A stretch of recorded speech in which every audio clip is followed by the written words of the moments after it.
حالت حیض میں ناپاکی کے ایام میں، ماہواری کے ایام میں یہ 8 کام کرنا اس عورت کے اوپر حرام ہے جو ناپاکی کی حالت میں ہو۔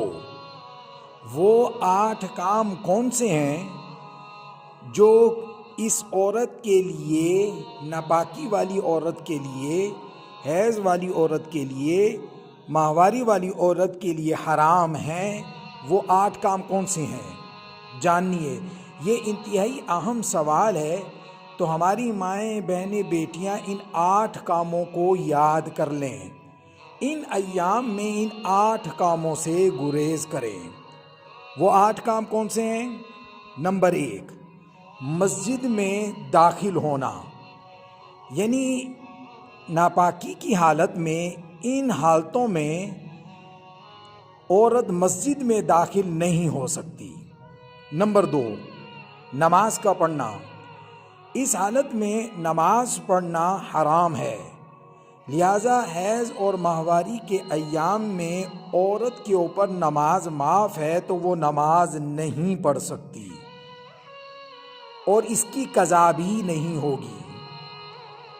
تیسری چیز، روزہ، حیض اور ناپاکی کی حالت میں عورت کے اوپر روزہ رکھنا بھی حرام ہے، عورت روزہ نہیں رکھ سکتی۔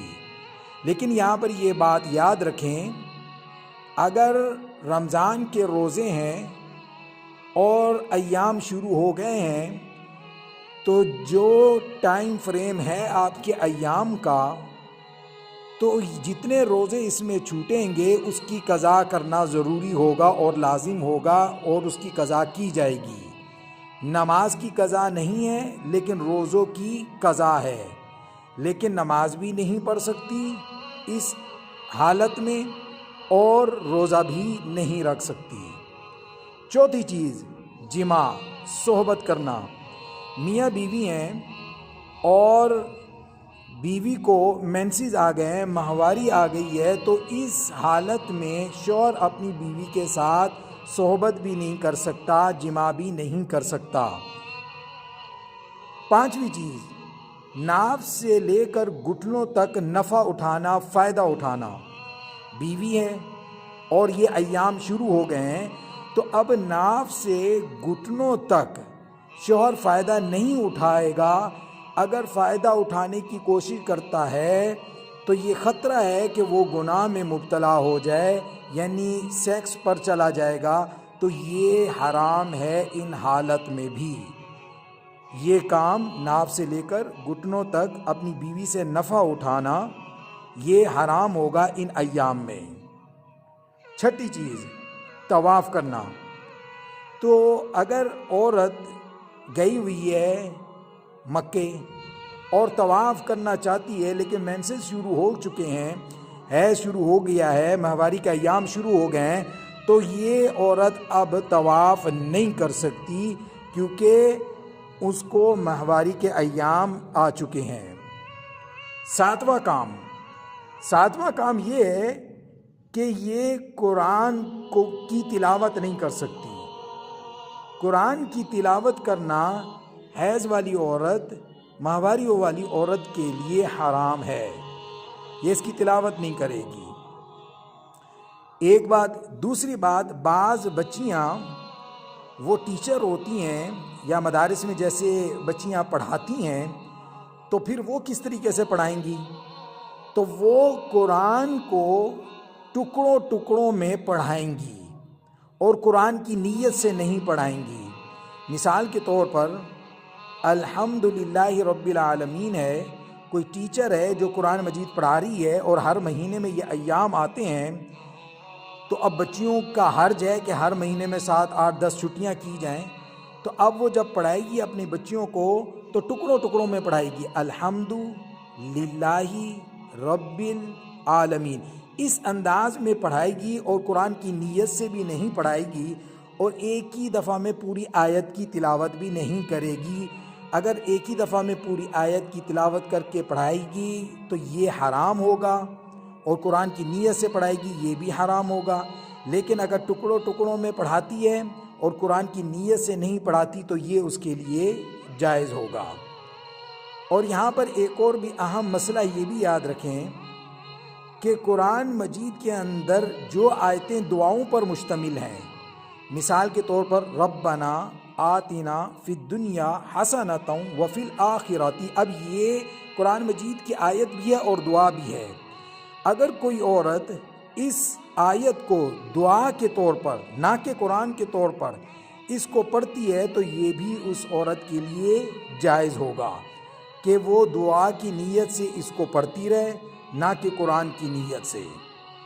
اس کے علاوہ جتنے بھی ذکر و اذکار ہیں، درود شریف کا پڑھنا، کوئی دوسرے سبحان اللہ، الحمدللہ، اللہ اکبر، تو یہ ناپاکی کے ایام میں یہ پڑھ سکتی ہے، اس میں کوئی حرج نہیں ہے۔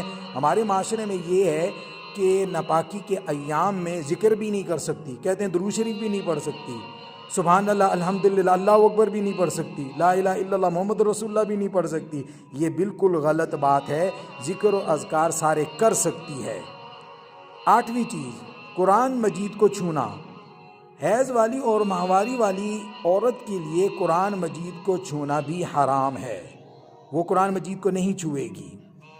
ہاں، اس قرآن مجید کے علاوہ جو کتابیں ایسی ہیں جیسے تفسیر ہو گئی، حدیث ہو گئی، اسلامیات ہو گئی، ایسی کتابیں ہیں، کیا ان کو چھو سکتی ہے یا نہیں چھو سکتی، یہ ایک اہم مسئلہ ہے۔ تو اس کو بھی سمجھ لیے کہ جس کے اندر قرآن مجید کا حصہ کم، تشریحات زیادہ ہوں تو اس کو چھو سکتی ہے۔ اب جیسے تفسیر ہے، مثال کے طور پر ایک تفسیر ہے، اس کی 10 جلدیں ہیں، اب اس کے اندر قرآن مجید کی آیتیں کم، جو تشریحات ہیں، اقوال ہیں، مسائل ہیں، وہ زیادہ ہیں، تو اس کو چھو سکتی ہے۔